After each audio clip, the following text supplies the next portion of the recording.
warahmatullahi wabarakatuh. Halo, kami dari kelompok 1. Yuk simak video kami tentang materi ekonomi digital. Assalamualaikum warahmatullahi wabarakatuh. Saya Tasya Ananta. Di sini saya akan menjelaskan materi yang pertama, yaitu pengertian ekonomi digital. Ekonomi digital merujuk pada ekonomi yang didasari oleh teknologi digital dan internet. Ekonomi digital adalah ekonomi yang berbasis pada teknologi informasi dan komunikasi atau TIK, yang transaksi, interaksi, dan pertukaran uang dilalui secara elektronik melalui internet atau jaringan digital lainnya. Assalamualaikum warahmatullahi wabarakatuh. Halo, saya Jody, ingin menjelaskan ekonomi digital bagian 2. Komponen utama ekonomi digital mencakup hal-hal berikut.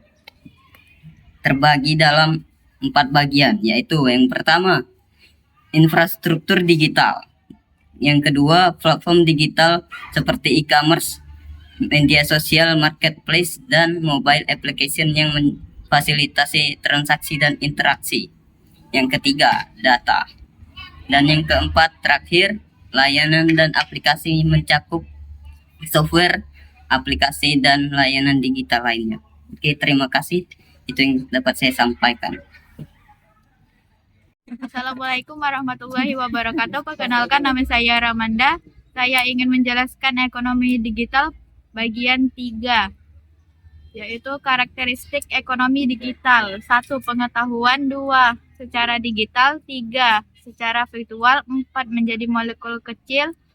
5. Terintegrasi. 6. Tanpa perantara. 7. Menyatu. 8. Penuh inovasi. 9. Produsen sekaligus konsumen. 10. Serba seketika. 11. Mendunia. 12. Perpecahan. Sekian, terima kasih. Halo, saya Vina akan menjelaskan bagian 4, jenis ekonomi digital beserta contohnya. Langsung saja, yang A, e-commerce atau penjualan barang dan jasa secara online. Contohnya Tokopedia, Bukalapak, Shopee, dan Lazada. Yang B, layanan keuangan berbasis digital atau vintage. Contohnya OVO, Dana, dan GoPay. Adapun beberapa aplikasi m-banking seperti BRI Mobile, BCA Mobile, Livin by Mandiri, dan BNI Mobile Banking.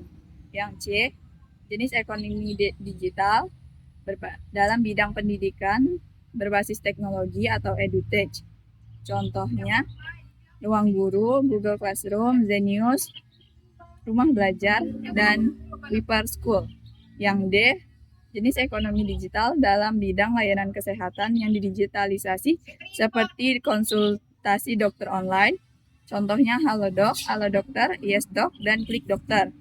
Yang E, jenis ekonomi digital dalam sektor pertanian.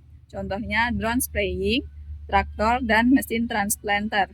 Dan yang terakhir, jenis ekonomi digital dalam bidang transportasi seperti layanan ride hailing. Contohnya Gojek, Grab, Maxim, dan InDrive. Sekian penjelasan dari saya. Wassalamualaikum warahmatullahi wabarakatuh. Assalamualaikum warahmatullahi wabarakatuh. Perkenalkan, nama saya Dian Yudhistira dan saya akan menjelaskan materi tentang manfaat ekonomi digital. Antara lain, A. Efisiensi, proses bisnis jadi lebih cepat dan hemat biaya. B. Ketersediaan informasi yang lebih besar. C. Menurunkan hambatan. D. Aksesibilitas, konsumen dan produsen bebas mengakses pasar dan layanan di mana saja dan kapan saja. E. Inovasi, kemudahan dalam mengembangkan produk dan layanan baru.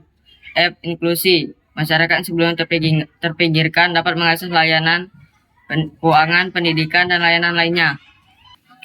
Itu saja materi yang dapat saya jelaskan. Dem. Bagian 6, tantangan ekonomi digital. Berikut adalah beberapa tantangan yang dihadapi baik bagi seorang individu maupun perusahaan di era ekonomi digital. Yang pertama, keamanan dan privasi. Perlindungan data pribadi dan transaksi menjadi isu kritis.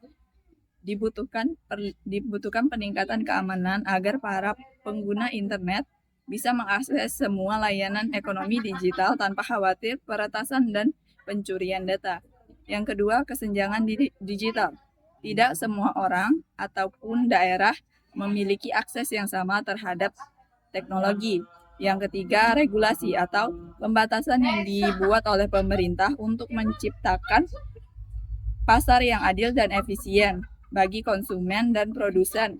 Regulasi yang melindungi hak penyedia layanan maupun penggunanya masih belum optimal.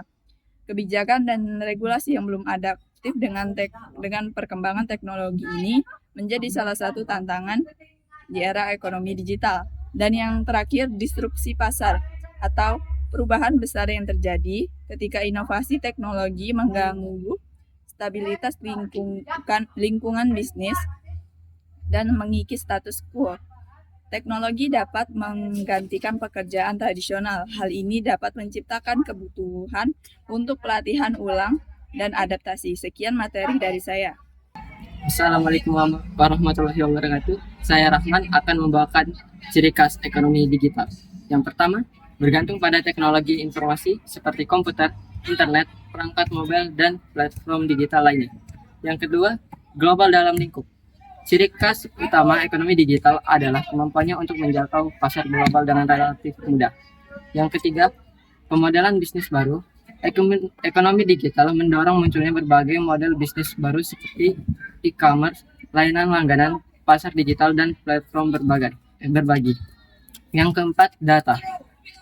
Data adalah aset berharga.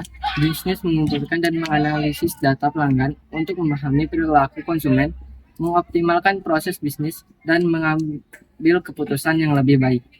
Yang kelima, otomatisasi dan kecerdasan buatan AI.